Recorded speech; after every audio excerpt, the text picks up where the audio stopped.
everyone, welcome to the sociology class. I hope you all are doing good. So today we are going to do our class 9 of Sociocrux Ultimate Question Bank series. इस series में we have already done 8 classes. I hope that आप लोगों ने वो बाकी के जो classes हैं उनको देखा होगा. These questions are really important for NET, GATE and CUET PG exam. Now बीच पे काफ़ी ज़्यादा लॉस हो गया क्योंकि क्लासेस नहीं हो पाई, but now only 2 weeks are left for CUET PG exam. So अभी रेगुलर क्लासेस होंगी यूट्यूब पे, and I hope that those students who are preparing for this exam will watch these classes religiously. Okay, now those of you who are watching me for the first time, my name is Bhairavi Bharadwaj and I teach sociology on this platform. This is the telegram that you must join. ये telegram आपको ज़रूर से join करना है क्योंकि जो भी PDF है compile करके मैं इसी telegram पे दूंगी. ओके, तो स्टार्ट करते हैं क्लास. आज भी हम लोग 25 क्वेश्चन सॉल्व करेंगे and you guys have to tell me in the comment section कि आपके 25 में से कितने मार्क्स आए. ओके, ना फाउंडेशन कोर्स अब ज्वाइन करने की कोई ज़रूरत नहीं है क्योंकि एग्ज़ाम में अब टाइम बहुत कम है. 15 दिन में ये कोर्स कंप्लीट नहीं कर पाओगे, इसलिए ज्वाइन मत करना. टेस्ट सीरीज़ ज्वाइन कर सकते हो क्योंकि 15 फुल लेंथ टेस्ट हैं इसमें, जो ऑलरेडी 10 टेस्ट हैं जो पहले हो चुके हैं और अभी 5 टेस्ट हैं जिनका शेड्यूल मैंने टेलीग्राम पे शेयर किया है. तो तुम लोग उसको देख सकते हो कौन सी डेट पे कौन सा टेस्ट है और इस टेस्ट सीरीज़ को ज्वाइन कर सकते हो. इसमें तुम लोगों को 15 फुल लेंथ टेस्ट मिलेंगे. ठीक है ना. Let us start with the questions now. Question number 1. The idea of organizing people into oceanic circle is given by whom? Yogendra Singh, Louis Dumont, M.K. Gandhi या फिर T.K. Oommen. Now these questions are from JNU MA entrance. पहले JNU में MA entrance होता था before CUET PG. ठीक है, तो ये उसी में के questions हैं. ओके ना, सब लोग आंसर दो इसका. चैट में क्या होगा आंसर? ओशनिक सर्कल्स जो कॉन्सेप्ट है वो किसका है? The correct answer is C. जिन्होंने सी आंसर दिया है, very good, it is M.K. Gandhi. Now you all know that M.K. Gandhi जो थे वो ये जो पिरामिड सिस्टम होता है इसको सपोर्ट नहीं करते थे, इसको इन्होंने रिजेक्ट किया था. What is this pyramid system? देखो, पावर जो है वो टॉप टू बॉटम फ्लो करती है, इसको हम लोग एक पिरामिड सिस्टम की तरह देखते हैं. ठीक है, यानी कुछ बहुत कम लोग होंगे जो टॉप पे होंगे और बहुत सारे लोग हैं जो बॉटम में होंगे. ठीक है, तो इसमें क्या होता है, इसमें एक हायरार्की मेंटेन होती है, एक अथॉरिटी होती है. राइट, अथॉरिटी जो है वो सेंट्रलाइज्ड होती है. गांधी जी ने इस मॉडल को रिजेक्ट किया था. ठीक है, तो पिरामिड सिस्टम को उन्होंने रिजेक्ट किया था. ही रिजेक्टेड इट. ओके ना, फिर उन्होंने बात करी है किस चीज़ की? ओशनिक सर्कल की. ना, ओशनिक सर्कल है क्या? देखो, जब हम एक स्टोन, मान लो कोई रिवर है, कोई पॉन्ड है, पानी है एक जगह पे, ठीक है, वहाँ पर अगर हम एक स्टोन डालेंगे तो क्या होगा? पानी में कुछ इस तरह से रिपल बनेगा, है ना, जब भी हम स्टोन फेंकेंगे. तो M.K. गांधी का ऐसा कहना था कि जो सोसाइटी है वो पिरामिड पे बेस्ड नहीं है, बट वो एक कॉन्सेंट्रिक सर्कल पे बेस्ड है. इसका क्या मतलब है? इसका मतलब है कि जितना भी ये सर्कल है ये एक दूसरे को सपोर्ट करेगा, कोई भी सर्कल एक दूसरे को डोमिनेट नहीं करेगा. Actually he was talking about decentralized system, या यू कैन से मॉडल. ठीक है, जो कि हम लोग इसको, उनका जो कॉन्सेप्ट है ग्राम स्वराज, उसमें भी देखते हैं. राइट, देखो इसमें क्या है, सबसे अंदर मान लो विलेज आ गया, उसके बाहर लार्ज क्लस्टर्स आ गए, डिस्ट्रिक्ट आ गया, प्रोविंस आ गया. ठीक है, तो ये एक सर्कल में होगा, ना कि पिरामिड में होगा. पिरामिड में क्या होता है कि टॉप के पास अथॉरिटी होती है, अथॉरिटी सेंट्रलाइज्ड होती है ना. बट गांधी जी इसके बिल्कुल अगेंस्ट थे. Gandhi ji village self rule की भी बात करते हैं. राइट, सो प्लीज़ रिमेंबर, कभी भी ओशनिक सर्कल आएगा तो वो किसका होगा? गांधी जी का. Okay, now question number 2. A process of urban renewal in which older decaying housing is refurbished by affluent people moving into the area is called what? Hindi वाले भी आंसर दो, हिंदी वाले भी क्वेश्चन को देखो. ओके, सो क्या होगा इसका answer? Gerontology, gentrification, global city या फिर metropolitan city? What will be the correct answer? एक ऐसा प्रोसेस है जिसमें अर्बन रिन्यूअल होता है. ठीक है, decaying housing is refurbished by affluent people, यानी कि एक ऐसा एरिया जहाँ पर पुराने हाउसेज हैं या यू कैन से रिमोट हाउसेज हैं, है ना, वहाँ पर वेल्दी पीपल मूव करते हैं और वो लोग क्या करते हैं कि वर्किंग क्लास या लो इनकम के जो नेबरहुड्स होते हैं उनको चेंज करते हैं, वहाँ पे न्यू बिजनेस अपेयर होता है या यू कैन से प्रॉपर्टी की वैल्यू चेंज होती है ना, चीज़ें एक्सपेंसिव होती हैं। ये किस बारे में यहाँ पे बात हो रही है? The correct answer is B. जिन्होंने बी आंसर दिया है, वेरी गुड। जेंट्रिफिकेशन में हम लोग यही देखते हैं, और जेंट्रिफिकेशन जो कॉइन किया है वो किया है रूथ ग्लास ने। प्लीज़ रिमेंबर, एग्जाम में ये भी पूछ सकते हैं कि ये टर्म किसने कॉइन किया है। Okay, so it is coined bye Ruth glass. और इसके भी पहले एक ओल्ड ट्रैवलर है, ठीक है, एक old travel writer, you can से ट्रैवलिंग के बारे में जो लिखते हैं, इन्होंने इसको कॉइन किया है, ठीक है, इन्होंने इस बारे में बात की है, बट ये काफ़ी पुराना है। ओके, फिर भी इनका नाम याद रखो तुम लोग, सैमुअल लैंग। ओके, एग्जाम में पूछा जा सकता है, तो ये छोटी छोटी इन्फॉर्मेशन है जो तुम लोगों को पता होनी चाहिए, राइट।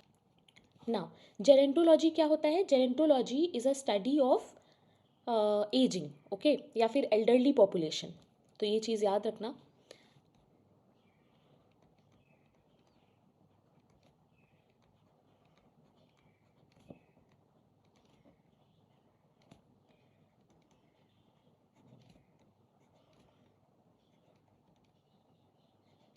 ओके,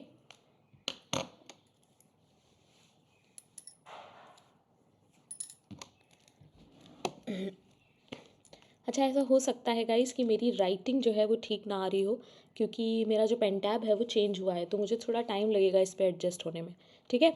अच्छा, ग्लोबल सिटी की अगर हम बात करें तो ग्लोबल सिटी से एसोसिएटेड थिंकर है जिनका नाम तुम लोग को याद रखना है, एग्जाम में क्वेश्चन आ सकता है, ठीक है। इसका नाम है सास्किया सासन।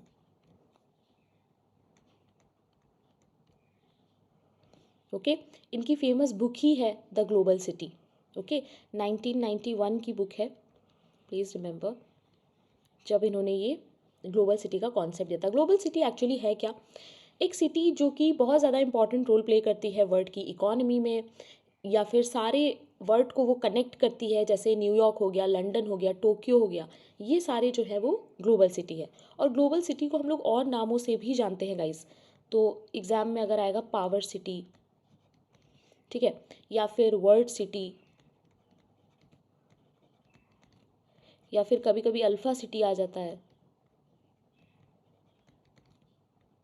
तो ये सारे ही ग्लोबल सिटी ही हैं। ओके, और एग्जाम्पल में तुम लोग याद रख सकते हो न्यूयॉर्क, जो बड़ी बड़ी सिटीज़ हैं जिसपे इकोनॉमी काफ़ी ज़्यादा उनका रोल प्ले करती है, ठीक है, लंदन है, ये सारी। ओके, सो ये सब किस में आएंगी? ग्लोबल सिटी में।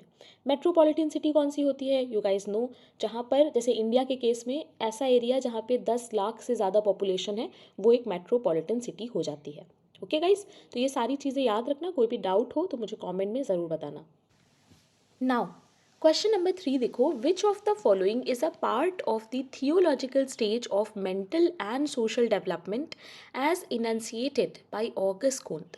एथिज्म, एग्नोस्टिसिज्म, फेटिशिज्म या फिर ईगोटिज्म?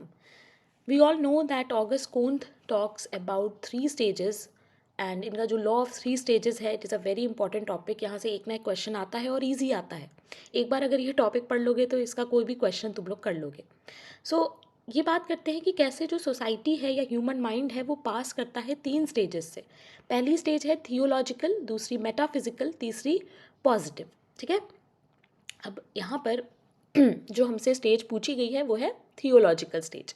थियोलॉजिकल स्टेज में क्या होता है? सुपर नेचुरल फोर्सेस की बात होती है, गॉड्स, स्पिरिट, डिवाइन, ये सारे कीवर्ड्स हैं जो तुम लोगों को याद रखने हैं, ठीक है। उसी के अंदर 3 और चीज़ें हैं जो हम पढ़ते हैं, फेटिशिज्म, पॉलीथिज्म और मोनोथिज्म। तो अब यहाँ पर देखो फेटिशिज्म दिया हुआ है, सो करेक्ट आंसर क्या होगा? फेटिशिज्म, ठीक है। क्या होता है ये फेटिशिज्म? फेटिशिज्म का मतलब है कि ऑब्जेक्ट्स में भी अगर तुम लोग मानो कि स्पिरिट है, ठीक है, या मैजिकल पावर है।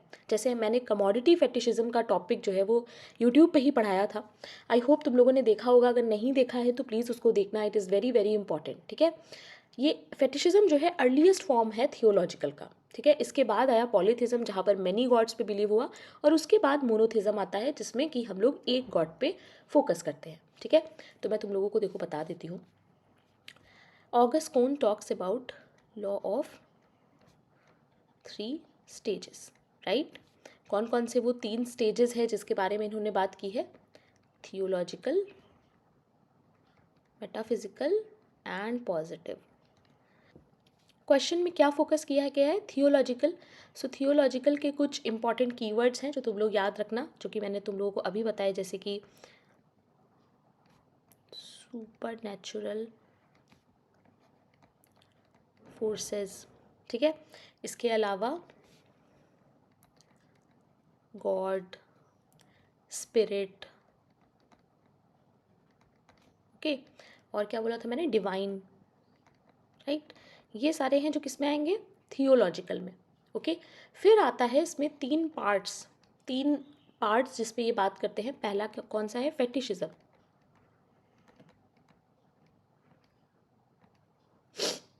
दूसरा है पॉलीथिज्म,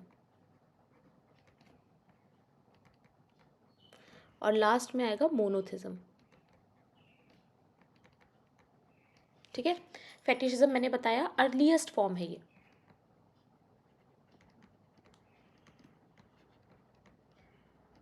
ठीक है। और फेटिशिज्म का मतलब क्या होता है? फेटिशिज्म का मतलब होता है ऑब्जेक्ट्स में स्पिरिट होना,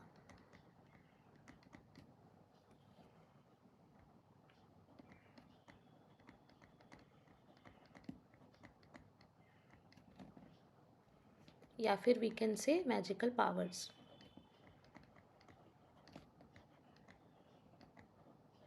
ठीक है। Now this way you have to understand things guys. Keyword पे फोकस करोगे तभी एग्जाम में क्वेश्चन कर पाओगे, ओके। नाउ बाकी के टर्म्स भी हम लोग देख लेते हैं। एथिज्म क्या होता है? एथिज्म का मतलब होता है कि किसी भी गॉड पे तुम्हें बिलीव नहीं है, ठीक है। यानी कि there is no God, you don't believe in God, तो आप क्या हो जाएंगे? एथिस्ट हो जाएंगे, यानी आपको लगता है गॉड एग्जिस्ट ही नहीं करते हैं, ठीक है। एग्नोटिसिज्म क्या होता है? We can not know whether God exist, यानी हम कभी पता ही नहीं लगा सकते कि गॉड हैं या नहीं है, ठीक है।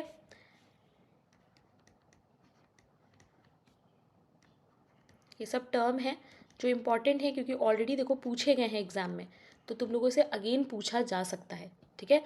तो इस तरीके से कोई भी क्वेश्चन सॉल्व करो, पेपर सॉल्व करो, तो बाकी के ऑप्शंस को भी ज़रूर से चेक करो, ओके।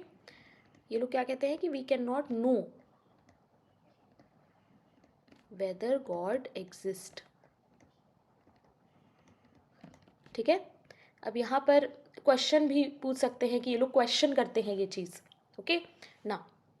ईगोटिज्म क्या होता है? जहाँ पर सेल्फ सेंटर्डनेस ज़्यादा होती है, यानी सेल्फ पे फोकस जो है वो ज़्यादा होगा, तो वो हो जाएगा ईगोटिज्म, ओके। सो ईगोटिज्म सेल्फ इम्पॉर्टेंट है या फिर सेल्फ सेंटर्ड, ठीक है, अपने ही बारे में जब इंसान सोचता है, so that is egotism, okay guys. I hope सारे टर्म्स क्लियर होंगे। कोई भी डाउट हो तो let me know in the comment section. और एक चीज़ और बताना, ऑगस्ट कूंत की पहली बुक कौन सी है? First book published by August Comte, okay. Let me know in the comment section. इस तरह के फैक्ट्स हैं जो इंपॉर्टेंट हैं, एग्जाम में पूछे जाते हैं, okay. Now question number 4, which among the following term is a constitutional category? इसमें से कौन सा टर्म है जो कॉन्स्टिट्यूशन में आएगा, यानी कि कॉन्स्टिट्यूशन के किसी आर्टिकल से एसोसिएटेड हो सकता है? Scheduled tribe, Adivasi, ethnic group, indigenous group. Easy question है। What will be the correct answer?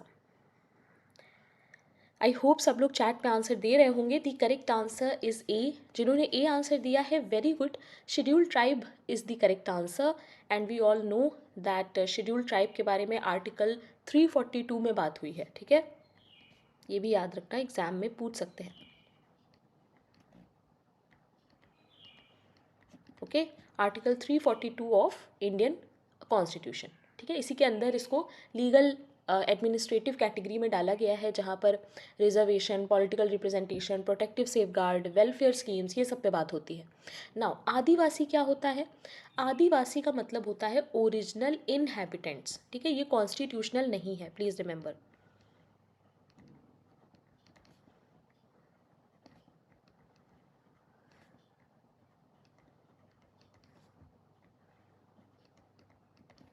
और एथनिक ग्रुप्स क्या होते हैं? एथनिक ग्रुप्स का मतलब होता है ऐसा ग्रुप जिनका कल्चर, लैंग्वेज, एंसेस्ट्री ये सब सेम हो, ठीक है। इंडिजिनियस ग्रुप क्या होता है? इंडिजिनियस ग्रुप का मतलब होता है जो कि ओरिजिनल इनहैबिटेंट से आए होते हैं, ठीक है। इसमें क्या है कि इन लोगों ने कोई ना कोई कोलोनाइजेशन, डिस्प्लेसमेंट या यू कैन से मार्जिनलाइजेशन, ऐसी चीज़ें जिन्होंने एक्सपीरियंस की हों और किसी न किसी ओरिजिनल इनहैबिटेंट यानी आदिवासी जैसे हम लोग कह सकते हैं उनके डिसेंड हो, ठीक है, तो वो इंडिजिनियस ग्रुप में आते हैं, ठीक है। और ये चीज़ याद रखना कि इस ग्रुप ने कभी ना कभी एक्सपीरियंस किया होगा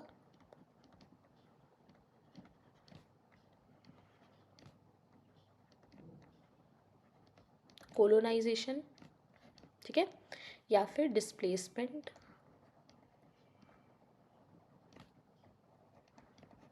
या फिर मार्जिनलाइजेशन।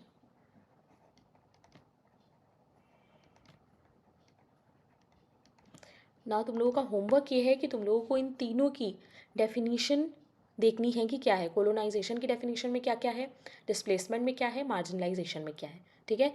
ये तुम लोगों का होमवर्क है। ना question number 5, who among the following scholar introduce the term white collar crime? White collar crime किसने इंट्रोड्यूस किया है? Frederick Engels, William Foote Whyte, Edwin Sutherland या फिर Oscar Lewis? White collar crime किसका है? The correct answer is C, Edwin Sutherland. We all know Sutherland talks about white collar crime. ये कौन सा क्राइम होता है? सो क्राइम्स जो कि कमिटेड होते हैं बाय पावरफुल, एजुकेटेड या यू कैन से इकोनॉमिकली सिक्योर पीपल, ठीक है। ऐसे लोग जो पावरफुल हों, एजुकेटेड हों, इकोनॉमिकली स्ट्रांग हो, वो लोग जब क्राइम करते हैं, ठीक है, अपने प्रोफेशनल रोल के थ्रू, उसे हम लोग कहते हैं वाइट कॉलर क्राइम, ठीक है। इसमें कौन कौन से क्राइम्स आते हैं? कॉर्पोरेट फ्रॉड या फिर insider trading, even tax evasion is also a white collar crime, okay. Please remember this. Street crimes कभी भी वाइट कॉलर क्राइम्स में नहीं आते हैं, ओके। ये ऐसे क्राइम्स होते हैं जो ऑफिसेज में होंगे, बोर्ड रूम्स में होंगे, फाइनेंशियल सिस्टम्स में होंगे, ठीक है। अच्छा, फ्रेडरिक एंगल्स की अगर हम बात करें तो वो क्लास या कैपिटलिज्म की बात करते हैं, तो वो तो इसमें नहीं आएंगे। विलियम फुटवाइट की बात करें तो उनका एक बहुत फेमस वर्क है स्ट्रीट कॉर्नर सोसाइटी। सो वो अर्बन कम्युनिटीज़ और गैंग्स इन सब पे स्टडी करते हैं। ऑस्कर लुइस बात करते हैं कल्चर ऑफ पॉवर्टी के बारे में, ठीक है। Please remember. So white collar crime में क्या क्या आ जाएगा?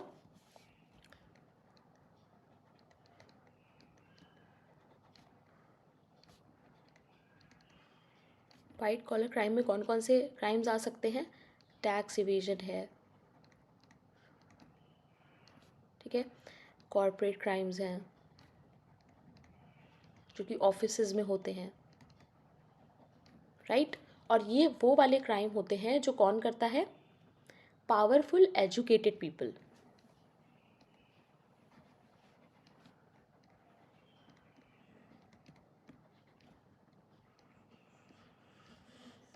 ठीक है। तो ये सारे आ जाएंगे वाइट कॉलर क्राइम में। एंगल्स किस बारे में बात करते हैं? दो मेन इंपॉर्टेंट इनके जो कीवर्ड्स हैं वो हैं क्लास,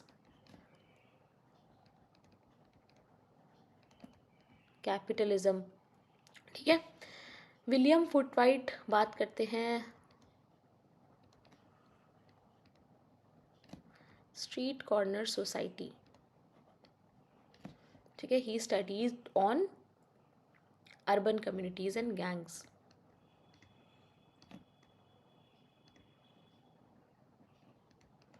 खाली अर्बन कम्युनिटीज ही याद रखो, ठीक है। ऑस्कर लुइस का फेमस टॉपिक है, कौन सा है वो? Culture of poverty, okay. तो ये सारी इंपॉर्टेंट चीज़ें हैं जो याद रखनी है, okay. Now question number 6, which of the following pair is correct? इसमें से कौन सा पेयर है जो करेक्ट है? Talcott Parson, social system, Max Weber, social action, Laura Mulvey, male gaze या फिर Karl Marx, class struggle? Options देख लो। Only B and D, only B and C, only A and D या फिर all A B C D are correct?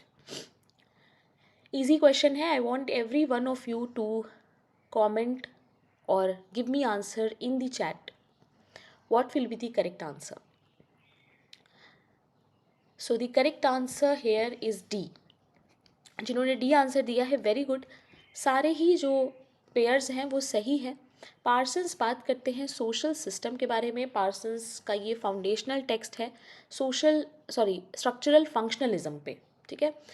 ये जब structural functionalism की बात करते हैं तो ये सोशल सिस्टम पे इनका काम बहुत इंपॉर्टेंट हो जाता है। Max Weber talks about social action. We all know social actions कौन से एक्शन होते हैं, ये सब हम लोग पढ़ेंगे। शॉर्ट शॉर्ट वीडियोज़ मैं बना रही हूँ थिंकर्स के, ठीक है। लॉरा मुल्वे मेल गेज पे बात करते हैं, वेरी इंपॉर्टेंट। इनका एक बहुत इंपॉर्टेंट बुक है जिसका नाम है visual pleasure and narrative cinema, okay. जहाँ पर ये बात करते हैं कि कैसे मेन स्ट्रीम सिनेमा जो है वो वुमेन को एक मस्कुलिन पर्सपेक्टिव से शो करता है, ठीक है। कैसे वुमेन को ऑब्जेक्टिफाई किया जाता है सिनेमा में, ठीक है। Karl Marx class struggle, very important. Communist manifesto में ये बात करते हैं, उसमें एक बहुत इंपॉर्टेंट इनका कोट भी है जो एग्जाम में आता है, history of all hitherto existing society is the history of class struggle. यानी अभी तक जितनी भी हिस्ट्री रही है वो क्लास स्ट्रगल की ही रही है, right. So the correct answer is D. सारे ही जो पेयर्स हैं वो बिल्कुल सही है ना। Question number 7, who argues in his book The Illegitimacy of Nationalism that the idea of nation state came to South Asian riding piggyback on Western colonial expansion? ये किसका कोट है और ये किसका बुक है? The illegitimacy of nationalism. Ashis Nandy, Partha Chatterjee, Neeraj Chaudhary या फिर Rajiv Malhotra?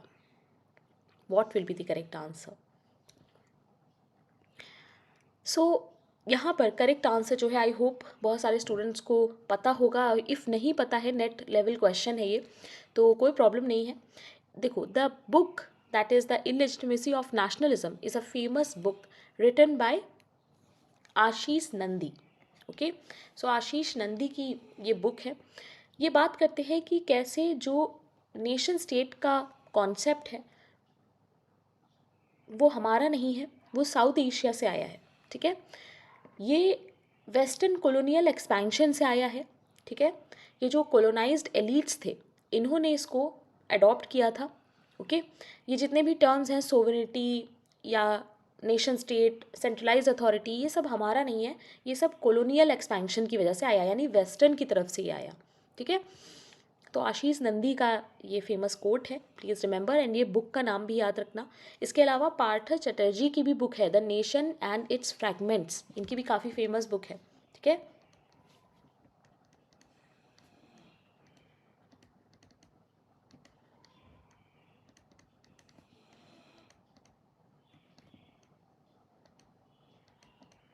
Okay, ये भी काफ़ी फेमस बुक है तो याद रखना। एंड राजीव मल्होत्रा, नीरज चौधरी, ये सब तो इतने इंपॉर्टेंट नहीं है। इनका तो ज़्यादातर वर्क जो है वो कल्चरल हिस्टोरिकल है, और राजीव मल्होत्रा सिविलाइजेशनल डिबेट्स करते हैं, तो ये अलग ही हो गए, ठीक है। सो ये चीज़ याद रखना कि ये बुक जो है आशीष नंदी की है, एंड काफ़ी इंपॉर्टेंट टेक्स्ट हो जाता है नेशनलिज्म के टॉपिक में, ओके ना। क्वेश्चन नंबर 8 देखो, given below are two statements, दो स्टेटमेंट्स हैं and you guys have to read and tell कि इसका आंसर क्या होगा। पहला स्टेटमेंट देखो, racial group is a category of people based on physical characteristics as skin colour, facial feature, eye folds and hair colour and texture. Statement 2 है कि ethnic group is a category of people who identify themselves with a distinct cultural tradition based on religion, language, province और other common heritage. Hindi में भी है question, तो तुम लोग हिंदी में भी रीड कर लो, हिंदी वाले students. I am giving you some time, 2 second time, तो इसको पढ़ लो, स्क्रीनशॉट ले लो। बताओ मुझे क्या होगा इसका आंसर। क्या दोनों स्टेटमेंट सही हैं, एक स्टेटमेंट सही है, या दोनों गलत है? काफ़ी ट्रेडिशनल डेफिनेशन दी हुई है यहाँ पे। देखो, रेशियल ग्रुप की अगर हम बात करें तो रेशियल ग्रुप, एक क्वेश्चन आता है कि मैम रेस जो है वो क्या सोशल है या बायोलॉजिकल है? तो ऑलवेज रिमेंबर कि ये जो है ना सोशल है ना बायोलॉजिकल है, ये एक्चुअली सोशली कंस्ट्रक्टेड है बेस्ड ऑन फिजिकल ट्रेट्स। यानी कि if we talk about race, तो रेस में it is socially,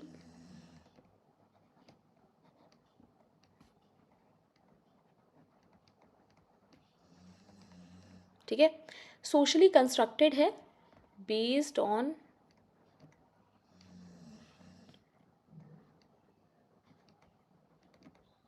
physical traits, ठीक है। फिजिकल ट्रेट्स पे ये बेस्ड है, please remember. So racial group is a category of people based on physical characteristics जैसे skin, facial feature, eye folds, hair colour, बिल्कुल सही है ये, ठीक है। एथनिक ग्रुप कौन से होते हैं? सो एथनिक ग्रुप में हम लोग बात करते हैं शेयर्ड कल्चर की, ट्रेडिशन की, रिलीजन, लैंग्वेज, प्रोविंस, ठीक है। तो ये सारा सही है, दोनों ही स्टेटमेंट सही हैं। The correct answer will be B. अगर हम रेशियल ग्रुप का एग्जाम्पल लें तो हम लोग एग्जाम्पल में क्या ले सकते हैं? ब्लैक और वाइट, राइट। यूएस वगैरह में हम लोगों ने ये देखा हुआ है ना। एथनिक ग्रुप की अगर हम एग्जाम्पल की बात करें तो वो क्या होगा? जैसे हम लोग इंडिया में भी कहते हैं तमिल पीपल, राइट। अब ये तमिल पीपल क्या है? ये एक एथनिक ग्रुप है, ठीक है। उनका रिलीजन, लैंग्वेज, कल्चरल ट्रेडिशन ये सेम है। ऐसे ही पंजाबी कह सकते हैं, ठीक है। तो ये सारे क्या है? एथनिक ग्रुप्स हैं। यानी देखो, ब्लैक और वाइट या रेशियल ग्रुप की अगर हम बात करें तो वहाँ पर ये इम्पोज हो रहा होता है फ्रॉम आउटसाइड, ठीक है। ये जितने भी फीचर्स हैं बॉडी का, फेस कलर, हेयर कलर, ये सब क्या है? आउटसाइड ही तो है, हमें बाहर से तो दिख रहा है, तो ये इम्पोज फ्रॉम आउटसाइड होता है, ठीक है। पर जो एथनिक ग्रुप होता है वो इंटरनल सेल्फ आइडेंटिफिकेशन होता है, ठीक है। तो हमेशा याद रखो ये एक्सटर्नल हो सकता है रेशियल ग्रुप, ठीक है। और एथनिक ग्रुप क्या होगा? Internal.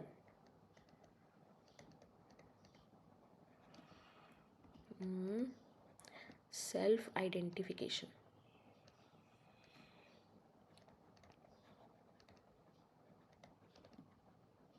Right. The correct answer will be A. दोनों ही स्टेटमेंट जो है वो सही हैं, okay. Now again question number 9, कुछ पेयर्स दिए हुए हैं and you have to tell कि कौन सा सही है कौन सा नहीं।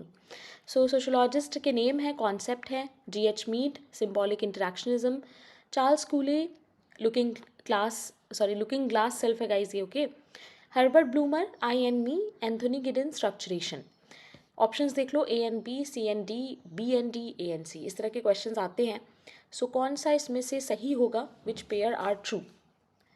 The correct answer here is C. जिन्होंने सी आंसर दिया, very good. B and D जो है वही सही है। G.H. मीड ने सिंबॉलिक इंटरेक्शनिज्म का कॉन्सेप्ट नहीं दिया है, इसका जो कॉन्सेप्ट है वो किसने दिया है? ब्लूमर ने, ठीक है। कॉइंड अगर आएगा तो वो ब्लूमर ने किया है, okay, please remember. G.H. Mead ने इसको खाली डेवलप किया है, काफ़ी काम किया है इस पर, इसलिए हम फाउंडर इनको मानते हैं, ठीक है ना। Actually, father of symbolic interactionism is G.H. Mead and founder or coined by Bloomer. Okay ना, ब्लूमर आई और मी की बात नहीं करते हैं, आई और मी की बात कौन करता है? G.H. मीड, ठीक है। सो यहाँ पर इन्होंने गड़बड़ की थी, सो ए और सी वाला जो है वो गलत हो जाएगा, ओके ना। Question number 10, match the following है, कुछ इंपॉर्टेंट बुक्स हैं and you have to match them. Robert K Merton, Max Weber, Emile Durkheim, K.R. Popper. Rules of sociological method, poverty of historicism, methodology of social sciences या फिर social theory of social structure. What will be the correct answer? I want every one of you to answer in the chat. जो भी लोग classes अब regular कर रहे हैं, आप लोग प्लीज़ चैट में मुझे आंसर दीजिए, बिकॉज मैं देखती रहती हूँ कौन से स्टूडेंट्स हैं, क्या आंसर दे रहे हैं, everything I watch, okay. What will be the correct answer? The correct answer is a. जिन्होंने ए आंसर दिया है, very good. Robert K Merton की इंपॉर्टेंट बुक, फेमस बुक जो है वो है social theory of social structure, okay, very important book. Max weber की important book है methodology of social sciences. Amyl दरखाइम की बुक है rules of sociological method. And poverty of historicism book है किसकी? K.R. पॉपर की, okay. Please remember all these books are important. जितनी भी books हम लोग सोशियो क्रक सीरीज़ में कर रहे हैं guys, make sure that you make list out of it. अलग से कहीं पर 2-4 A4 शीट लेके उसको स्टेपल कर लो एंड उसमें बुक्स लिखते रहो, क्योंकि ये सारी बुक्स ऑलरेडी आई हुई हैं, तो जो आई हुई हैं वो मोस्ट इंपॉर्टेंट बुक्स हैं, ओके ना। Question number 11, fill in the blanks का क्वेश्चन है। An organization of hierarchical sort which takes the form of pyramid of authority is what? Gemeinschaft, bureaucracy, civil society या फिर capitalism? What will be the correct answer? Organization of hierarchical sort which takes a form of pyramid of authority, अभी मैंने आपको ये चीज़ पढ़ाई थी तो उसी से रिलेटेड है ये। क्या होगा इसमें, एक और हिंट मैं दे सकती हूँ that this question is related to Max Weber. What will be the correct answer? इसको वेबर ने आइडियल टाइप बोला था। आइडियल टाइप की क्लास में भी मैंने आपको ये चीज़ बताई है। अगर नहीं देखा है गाइस तो प्लीज़ देखो, शॉर्ट क्लास मैंने आइडियल टाइप पे ले रखी है। अभी 2-4 और कॉन्सेप्ट हैं वेबर के जो मैं शॉर्ट में ही पढ़ाऊँगी, तो वो भी हम लोग पढ़ेंगे। जैसे मैंने कमोडिटी फेटिशिज्म और एमाइल दरखाइम के टॉपिक्स पढ़ाए थे ना, वैसे ही। What will be the correct answer? The correct answer is B. जिन्होंने बी आंसर दिया है, वेरी गुड। मैक्स वेबर का कहना था कि bureaucracy is also can be an ideal type, क्योंकि उनके कुछ इंपॉर्टेंट फीचर्स उन्होंने बताए थे। क्या क्या वो इंपॉर्टेंट फीचर्स हैं? ब्यूरोक्रेसी के कुछ इंपॉर्टेंट फीचर्स हैं जो एग्जाम में भी आते हैं, सो प्लीज़ रिमेंबर। पहला है clear hierarchy,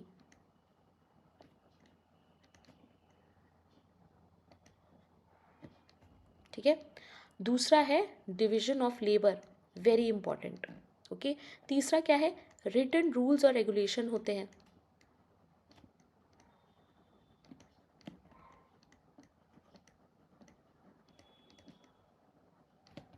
okay, then impersonality होती है, यानी वहाँ पर कुछ भी पर्सनल नहीं होगा,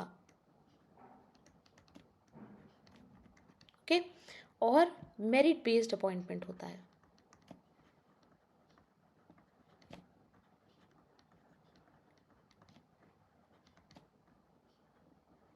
ना, ही सेड ब्यूरोक्रेसी को हम एक आइडियल टाइप की तरह ले सकते हैं, क्योंकि ज़रूरी नहीं है रियलिटी में जो ब्यूरोक्रेसी हम देखेंगे सोसाइटी में उसमें ये सारे फीचर्स हों। तो इसको हम एक आइडियल टाइप मान सकते हैं, एक मॉडल मान सकते हैं, ठीक है। सो आइडियल टाइप में हम लोग ये सब पढ़ चुके हैं ऑलरेडी।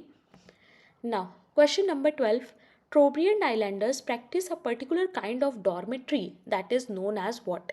अरिचू, बुकू मटूला, किटचुकी, या फिर जोंकरपा?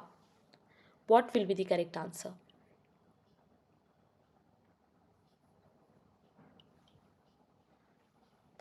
Now, we all know that Trobriand Islanders पे काम किसने किया है? मेलिनोस्की ने, राइट। मेलिनोस्की का ये क्लासिक एथनोग्राफी है,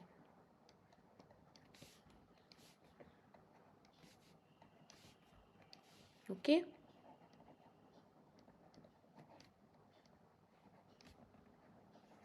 राइट, इनकी फेमस बुक भी है इससे ही रिलेटेड। क्या नाम है उस बुक का? उस बुक का नाम है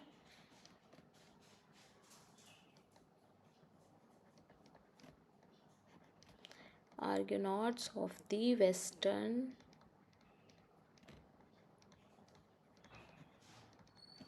Pacific, okay, very important book. इसी में ये बात करते हैं इन सारी चीज़ों की। अच्छा, डॉर्मेट्री क्या होता है? बहुत सारे स्टूडेंट्स को ये नहीं पता होगा कि डॉर्मेट्री क्या होता है। तो देखो, डॉर्मेट्री सिस्टम एक ऐसा सिस्टम होता है जहाँ पर कम्युनल लिविंग होती है, ठीक है। एक स्पेस दिया जाता है इंडियन यूथ को, ठीक है। सो डॉर्मेट्री क्या होता है? डॉर्मेट्री एक ऐसा सिस्टम होता है जहाँ पर कम्युनल लिविंग होती है।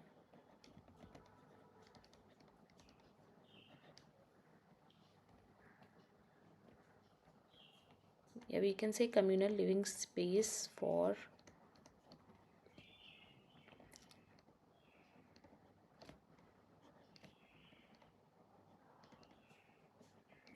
ओके ना। The correct answer is B. जिन्हें नहीं पता था प्लीज़ नोट इट डाउन। बुकू मटूला नाम होता है डॉर्मेट्री का, जो कि टोब्रियन आइलैंडर्स से एसोसिएटेड है, okay. Now, question number 13, according to Census of India 2011, which states do not have notified scheduled tribe population? इसमें से कौन सा है जिस स्टेट में नोटिफाइड शेड्यूल ट्राइब पॉपुलेशन नहीं है according to census of India 2011? Punjab, Haryana, Bihar, Kerala. What will be the correct answer? The correct answer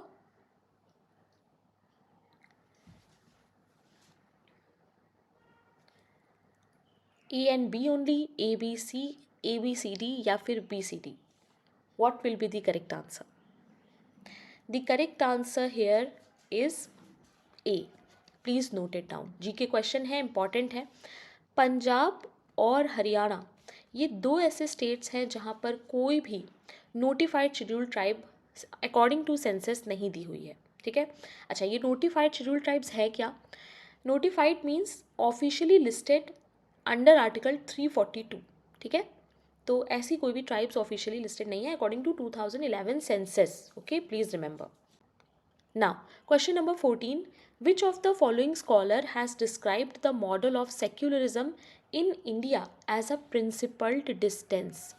Principled distance किसका मॉडल है सेक्युलरिज्म का? T K Oommen, Paul Brass, Ashish Nandy, Rajeev Bhargava. What will be the correct answer? अच्छा, ये principal distance से तुम लोग क्या समझ रहे हो? थोड़ी बहुत अंडरस्टैंडिंग अगर हो रही हो तो मुझे चैट में बताओ, क्या है ये प्रिंसिपल डिस्टेंस?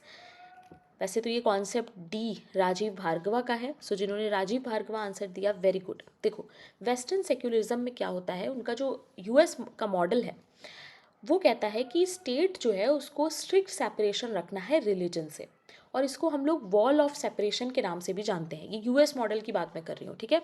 ये जो वॉल ऑफ सेपरेशन है, ये थॉमस जेफरसन करके एक इंसान है जिन्होंने ये मेटाफॉर बनाया था. नाउ यहाँ पर राजीव भार्गवा ये कहते हैं कि इंडियन मॉडल अलग है. इंडियन मॉडल में स्ट्रिक्ट सेपरेशन नहीं होता है, नॉट कम्प्लीटली सेपरेटेड होता है, और ना ही फुल्ली इंडोर्स करते हैं, ठीक है. तो कॉन्टेक्स्ट सेंसिटिव डिस्टेंस होता है, प्लीज रिमेंबर. स्टेट और रिलीजन का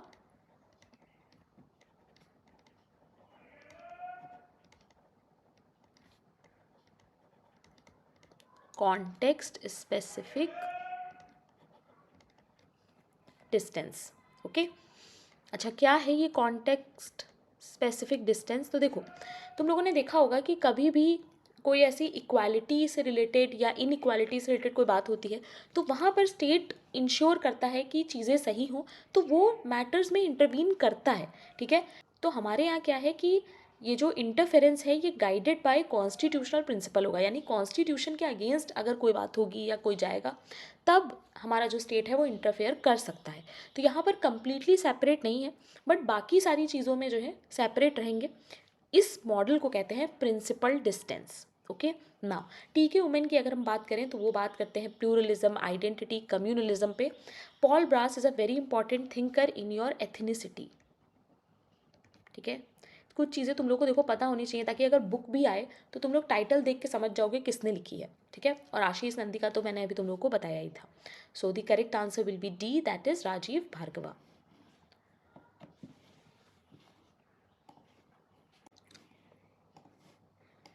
नाउ क्वेश्चन नंबर 17. दो स्टेटमेंट्स दिए हैं and you have to again tick the correct answer. दोनों स्टेटमेंट सही हैं या दोनों स्टेटमेंट गलत हैं, ये तुम लोगों को समझना है.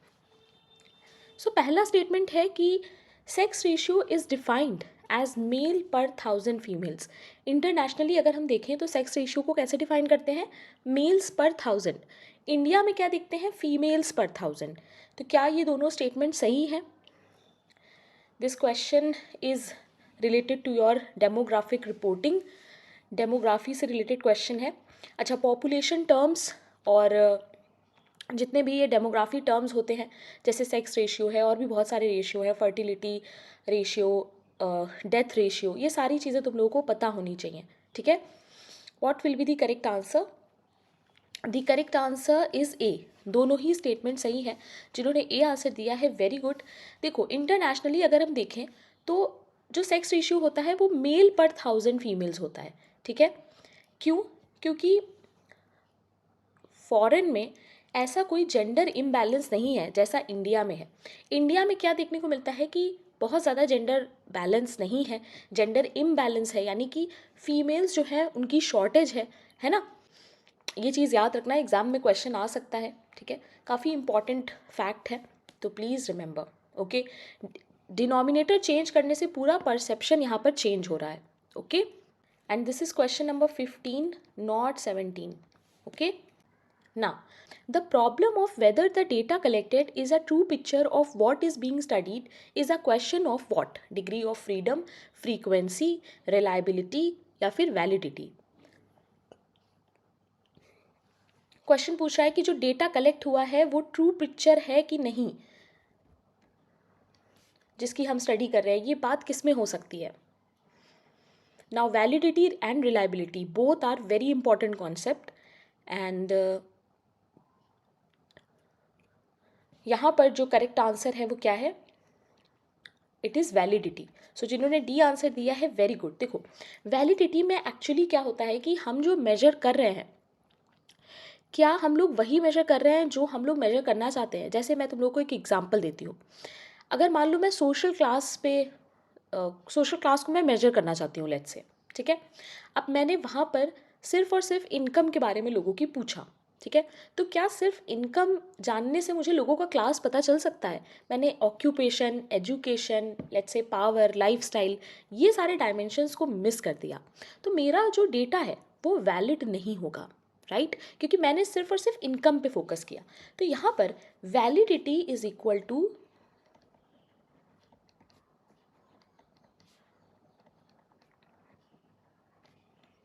एक्यूरेसी. मेरा डेटा कितना वैलिड है, यानी मेरा डेटा कितना एक्यूरेट है, ठीक है. नाउ रिलायबिलिटी क्या होता है? रिलायबिलिटी का मतलब होता है कंसिस्टेंसी ऑफ द मेजरमेंट. यानी अगर आपका डेटा वैलिड नहीं भी है, बट क्या आपका data consistently same result provide कर रहा है. सो वैलिडिटी में क्या होता है, सॉरी, रिलायबिलिटी में क्या होता है?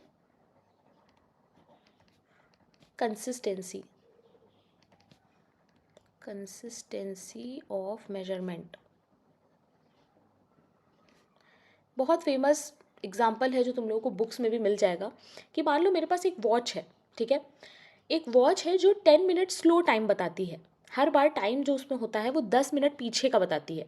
अब वो वॉच जो है वो वैलिड नहीं है, बट वो रिलायबल है, क्योंकि उसका जो रिजल्ट है वो कंसिस्टेंटली 10 मिनट्स लेट ही आ रहा है, ठीक है. तो ये दोनों कॉन्सेप्ट बहुत इंपॉर्टेंट है गाइस. एग्जाम में क्वेश्चन यहाँ से आता है. वैलिडिटी और रिलायबिलिटी, इन दोनों के कॉन्सेप्ट तुम लोगों को क्लियर होने चाहिए. रिलायबिलिटी को ईजी शब्दों में अगर समझो तो अगर हम लोग स्टडी को रिपीट करें तो हमें सेम रिजल्ट बार बार मिले, ठीक है, तो इसे कहते हैं कंसिस्टेंसी.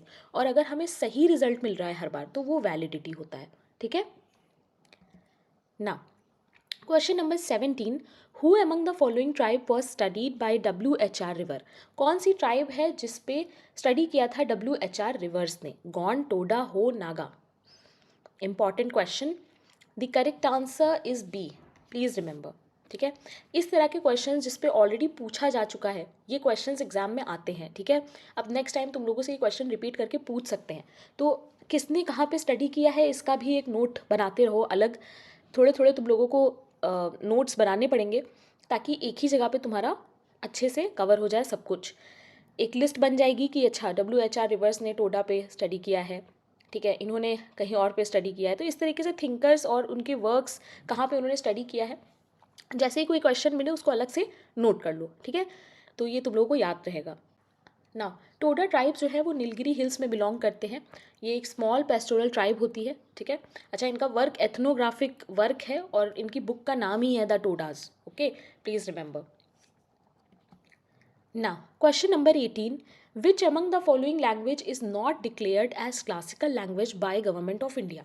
Now, यहाँ पर थोड़ा सा तुम लोगों को समझना ये है कि JNU का जो पेपर है वो पुराना है. 2024 में डेटा थोड़ा सा चेंज हुआ है, ठीक है. अभी यहाँ पर पुराने डेटा के हिसाब से आंसर जो है वो बंगाली होगा, क्योंकि तब बंगाली ऐड नहीं हुआ था क्लासिकल लैंग्वेज में, ठीक है. It was this question is before, मैं लिख देती हूँ यहाँ पे ताकि तुम लोगों को डाउट ना हो, ठीक है. क्वेश्चन आस्क्ड बिफोर 2024, ठीक है. सो बिफोर 2024 है, इसलिए आंसर यहाँ पे क्या हुआ है? बंगाली. बट अभी अगर क्वेश्चन तुम लोगों का आएगा ये, तो चारों ही क्या हो जाएंगे? क्लासिकल लैंग्वेज का पार्ट हो जाएंगे, ठीक है. अब मैं तुम लोगों को थोड़ा सा यहाँ पे डेटा दे रही हूँ इजी लैंग्वेज में, ताकि तुम लोग उसको याद कर सको, ठीक है. जितना भी इंपॉर्टेंट जीके है गाइस वो यहीं से कवर करना है. ओके, देखो, सबसे पहली चीज़ याद रखनी है तुम लोगों को कि क्लासिकल लैंग्वेज गवर्नमेंट ने सबसे पहला जिसको टाइटल दिया था वो कौन सी थी? सबसे पहला जिसको दिया था वो थी Tamil. Okay, and it was in 2004, ठीक है ना. इसके बाद 4 इम्पॉर्टेंट लैंग्वेजेस जो क्लासिकल लैंग्वेज में ऐड हुई अलग अलग ईयर्स में, ठीक है. सो इसके बाद हुई तेलुगु, जो कि हुई थी 2008 में, ठीक है. कन्नड़, ये भी हुई थी 2008 में। तो 2008 में 2 लैंग्वेजेस ऐड हुई हैं, प्लीज़ रिमेंबर। एंड इसके बाद ऐड किया गया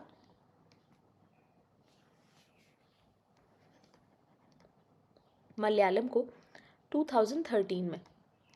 ओके, नेक्स्ट ओडिया ऐड हुआ 2014 में। ठीक है, ये 5 जो क्लासिकल लैंग्वेज हैं, इसी के बेसिस पे ये क्वेश्चन पूछा गया था। ठीक है ना, 2024 में 5 और लैंग्वेजेस हैं जिनको क्लासिकल लैंग्वेज में ऐड किया गया। सो अभी के टाइम पे 10 टोटल क्लासिकल लैंग्वेजेस हमारे पास हैं। ठीक है, declared by government of India. तो अब 2024 में कौन कौन सा हुआ? असमीज़ को ऐड किया गया, बंगाली को भी ऐड किया गया, मराठी ऐड किया गया, ठीक है, पाली ऐड किया गया एंड प्राकृत भी ऐड किया गया। ठीक है, सो ये 5 लैंग्वेजेस हैं जो 2024 में ऐड हुई हैं, और उसके पहले की जो है वो ये वाली हैं। तो ये सारा डेटा तुम लोग याद रखना, एग्जाम में अगर कोई भी क्वेश्चन आएगा तो तुम लोग कर लोगे। इंपॉर्टेंट जो है वो फर्स्ट है, क्योंकि पूछ सकते हैं फर्स्ट लैंग्वेज कौन सी है जो गवर्नमेंट ऑफ इंडिया ने क्लासिकल लैंग्वेज में ऐड की। ठीक है, या 2024 में कौन सी हैं जो ऐड हुई। तो ऐसे कोड बेस्ड क्वेश्चन भी तुम लोगों को बना के दे सकते हैं। Okay, now, question number 19. Which model describes an approach to study of social interaction based on the use of metaphor derived from theatre? इसमें से कौन सा ऐसा अप्रोच है जिसमें हम लोग सोशल इंटरैक्शन का स्टडी करते हैं, ठीक है, जिसमें कि मेटाफॉर्स या फिर थिएटर का यूज़ हो? Doubling time model, dramaturgical model, ethnomethodological model या फिर encounter model. Now doubling time model, encounter model, ऐसा कोई मॉडल नहीं है जो हम लोग सोशियोलॉजी में पढ़ते हैं। So now you have the option of dramaturgical and ethnomethodological. Easy question है, tell me in the comment section, sorry chat, कि क्या आंसर है। The correct answer here is B. जिन्होंने बी आंसर दिया है, वेरी गुड। ड्रामाटर्जिकल मॉडल के साथ associated या यू कैन से फाउंडर जो इसके हैं वो हैं गॉफमैन, राइट। एरविंग गॉफमैन जो है वो हैं इसके फाउंडर। ठीक है, एरविंग गॉफमैन की बुक्स आपको ज़रूर से देखनी है, बट सबसे इम्पॉर्टेंट इनकी जो बुक है जिसके बारे में हम लोग सोशियोलॉजी में पढ़ते हैं, that is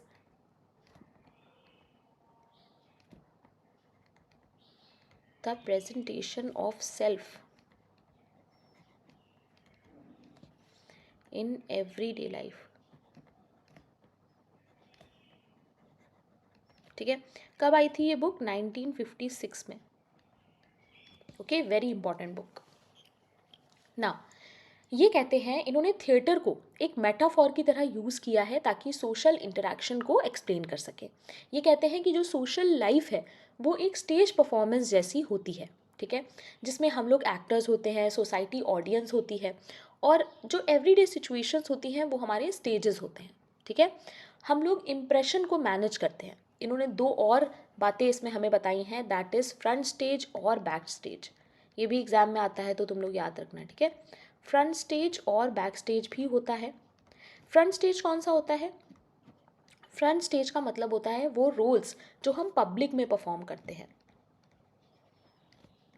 role performed in public. ठीक है, जैसे अभी मैं तुम लोगों को पढ़ा रही हूँ तो मेरा पढ़ाने का एक तरीका है, बोलने का एक तरीका है ना। बैक स्टेज में क्या होता है? जब हम रिलैक्स करते हैं, जब हम अपने परफॉर्मेंस को ड्रॉप कर देते हैं। ठीक है,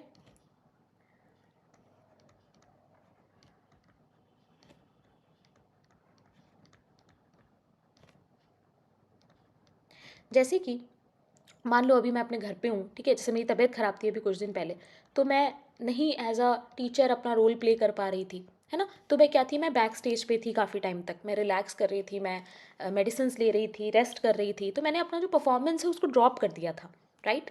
अभी मैं तुम लोगों के सामने पढ़ा रही हूँ तो मैं फ्रंट स्टेज पे हूँ। Your understanding. सो ये है 2 बातें जिसके बारे में इन्होंने बात की थी। इसके अलावा इन्होंने बोला था दैट सोशल लाइफ जो है वो एक स्टेज परफॉर्मेंस जैसी होती है। ठीक है, पॉइंट देखो ये है कि सोशल इंटरेक्शन जो है उसमें ये प्रेजेंटेशन, इम्प्रेशन मैनेजमेंट, ये सारी चीज़ें इंपॉर्टेंट होती हैं ना। एक चीज़ है जो you have to tell me in the comment section and that is homework. ठीक है, founder of ethno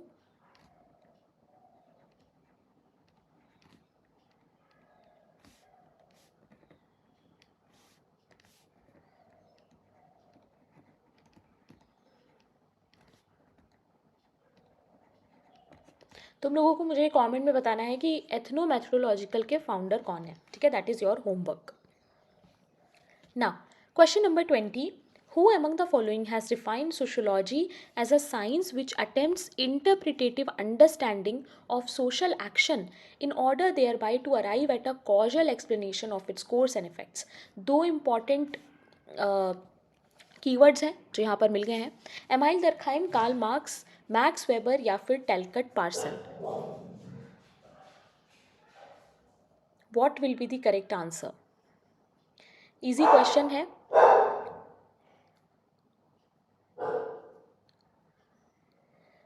easy question है. Let me know in the chat कि इसका आंसर क्या होगा. So those of you who are giving C answer, very good. Max Weber है इसका correct answer. इनकी फेमस डेफिनेशन है ये. इंटरप्रिटेटिव अंडरस्टैंडिंग में ही इज टॉकिंग अबाउट वर्स्टेहिन. मैंने वर्स्टेहिन तुम लोगों को पढ़ाया है, राइट? एंड सोशल एक्शन तो तुम लोग को पता ही है, इनका इम्पॉर्टेंट टॉपिक है जो हम लोग पढ़ते हैं. और वेबर के सारे टॉपिक्स मैं तुम लोगों को पढ़ाऊंगी इसी वीक हम लोग थिंकर्स के इंपॉर्टेंट टॉपिक्स को कवर करेंगे शॉर्ट में, ठीक है ना? एमाइल दरखाइम कहते हैं कि sociology is the study of social fact.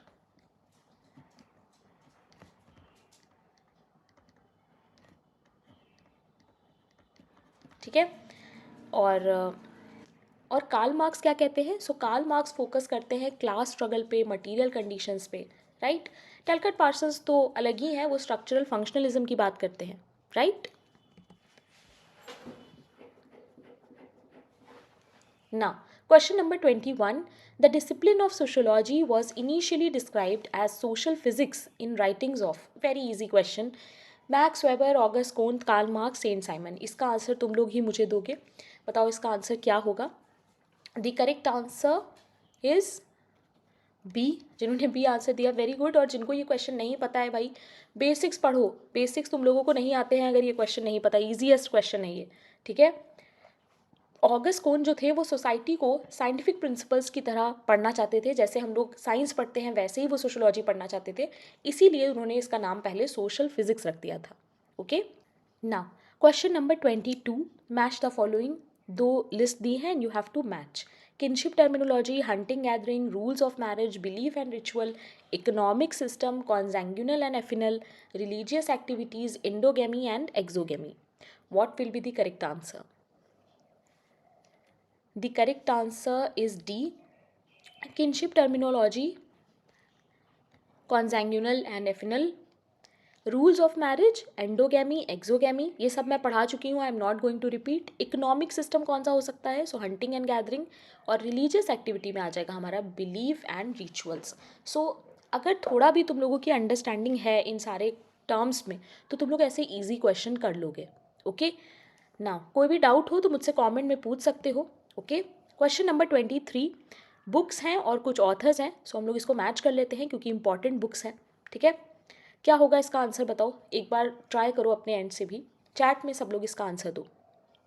कुछ न्यू बुक्स भी हैं तो जितनी भी बुक्स आई हुई हैं दे आर इम्पॉर्टेंट. ओके. अब देखो ये आइडियोलॉजी या आइडियोलॉजिकल स्टेट एपरेटस जो है लुई अल्थूजर का कॉन्सेप्ट, आई थिंक यहाँ से एक क्वेश्चन शायद आ चुका है किसी ना किसी एग्जाम में. So the correct answer here will be C. Match कर लेते हैं. आंद्रे बेती की जो बुक है important, that is inequality among men. Then Althusser की बुक है ideology and ideological state apparatus. Peter Berger की बुक का नाम है इन्विटेशन टू सोशोलॉजी. और जेसी बर्नार्ड का है future of marriage. So marriage के केस में टॉपिक में ये वाला इंपॉर्टेंट हो सकता है. ठीक है. Question number 24. दो स्टेटमेंट्स दिए हैं and you have to tell me which statement is correct, which statement is incorrect. Content analysis is a quantitative form of analysis. Discourse analysis is not a part of qualitative method. Which is correct? Both statements are correct, both are incorrect, या फिर statement 1 correct है, statement 2 correct है. Tell me the answer in the chat. So here the correct answer is C. Content analysis quantitative form of analysis है, ये बिल्कुल सही statement है, but discourse analysis is not a part of qualitative, ये गलत हो जाएगा. Discourse analysis is a part of qualitative method. Okay. Now, if you don't know what is content analysis and what is discourse analysis, tell me in the comment section. I will make a 5-minute video on it. Okay. आप मुझे comment में बताइएगा. The correct answer will be C. जिन्होंने C answer दिया है, very good. Question number 25 and the last question of today's class. एक book है The Environment from Surplus to Scarcity. ये किसकी बुक है? Dunlop and Catton, Allan Schneiberg, Madhav Gadgil या फिर Lewis Coser. What will be the correct answer? The correct answer is B. Please remember it's a new book. तो इसे add कर लेना. JNU में तो काफ़ी हाई लेवल की बुक्स पूछी गई, तो इतनी इंपॉर्टेंट नहीं है, बट क्योंकि आई है तो कहीं पे नोट कर लेना. Okay. So that's it for today guys. I hope you like today's class. Don't forget to tell me in the comment section कि 25 में से तुम लोगों के कितने मार्क्स आए. And those of you जिन्होंने इग्नू क्वेश्चंस नहीं देखे हैं, प्लीज़ इसको देखना. यहाँ पर काफ़ी टॉपिक्स मैंने बताए हैं, पढ़ाए हैं, काफ़ी क्वेश्चंस हैं जो मैंने इग्नू से बनाए हैं. सो ये ज़रूर से देखना है. 28 लेसन्स हैं इसमें, तो इसको देखना. ठीक है, एग्ज़ाम में काफ़ी हेल्प होगी. एंड इसके अलावा जो भी इंपॉर्टेंट टॉपिक्स हैं वो अभी मैं स्टार्ट करूँगी. 19 मार्च को सोशोलॉजी का एग्ज़ाम है, CUET PG का, तो इसके लिए काफ़ी कंटेंट आएगा. And many of you are requesting me for social work as well. तो सोशल वर्क पे भी मैं थोड़ा सा कंटेंट बना रही हूँ, वो भी मैं पोस्ट करूँगी. अब मैं शॉर्ट वीडियोज़ ही पोस्ट करूँगी क्योंकि उसमें टाइम कम लगता है और अब टाइम है भी नहीं हमारे पास, right. Those of you who are watching me for the first time, don't forget to subscribe if you are a sociology student. And अगर आपको मेरा पढ़ाया समझ में आ रहा है तो सब्सक्राइब ज़रूर से करना. एंड ये जो टेलीग्राम है ये ज़रूर से ज्वाइन करना, क्योंकि जो भी क्लास के नोटिफिकेशन है, इंपॉर्टेंट चीज़ें हैं, वो मैं यहीं पे बताती हूँ. ये मेरा पर्सनल टेलीग्राम है, तो कोई भी डाउट हो तो यहाँ पर मुझे मैसेज कर सकते हो. अच्छा, बहुत सारे स्टूडेंट्स मुझे मैसेज करते हैं रिगार्डिंग कि मैम ये वाला PYQ दे दीजिए, वो वाला PYQ दे दीजिए. तो देखो, सारे PYQs मैंने यूट्यूब पे कराए हुए हैं. PDF ढूंढना थोड़ा मुश्किल हो जाता है क्योंकि मेरे पास 2 वर्किंग स्पेस हैं. एक मेरे इन लॉस के घर पे है, जो कि मेरा PC है, पूरा पर्सनल कंप्यूटर है, उसमें डेटा है. बाकी जो मेरा लैपटॉप है वो लेके मैं अपने घर पे आती हूँ, तो यहाँ पर डेटा है. ठीक है, इसके अलावा मैं बाहर होती हूँ, ट्रैवल कर रही होती हूँ, तो अलग डेटा है. तो तुम लोग ये चीज़ समझो कि एक तुरंत मुझे वो PDF ढूंढ के देना थोड़ा सा मुश्किल हो जाता है. ठीक है, अब पहले तो नहीं होता था क्योंकि पहले मैं एक ही जगह पे रहती थी, बट अभी थोड़ा मुश्किल हो जाता है. तो इस चीज़ के लिए जो लोग मुझे मैसेज कर रहे हैं कि मैम ये वाला PDF दे दीजिए, वो वाला PDF दे दीजिए, गिव मी सम टाइम. जैसे ही मैं वहाँ पे जाऊँगी वो PDF मैं उसमें से निकाल के दे दूँगी. ओके. एंड ये ऐप है जो तुम लोग डाउनलोड कर लो. बहुत जल्द at least 2 all India mock test मैं करवाऊँगी, जिसमें फ्री एंड पेड लर्नर्स सब लोग वो टेस्ट दे पाएंगे. ठीक है, तो इसके लिए तुम लोग प्लीज़ ऐप डाउनलोड करके उस पर अवेलेबल रहो ताकि सब लोग उस टेस्ट को दे सको. तो मैं पहले से ही बता दूंगी 2-3 दिन पहले, तो उसकी टेंशन मत लेना. एंड कमेंट में मुझे ज़रूर से बताना कोई भी टॉपिक जिस पे तुम लोग चाहते हो मैं पढ़ाऊँ. और अभी कुछ दिन में यूनिट वाइज क्वेश्चंस MCQs मैं स्टार्ट करने वाली हूँ फॉर CUET PG. ओके, तो मैं बता दूंगी कब कौन सी क्लास होगी, उस हिसाब से तुम लोग पढ़ सकते हो. तो thank you very much guys, keep learning. Bye bye, कल मिलते हैं.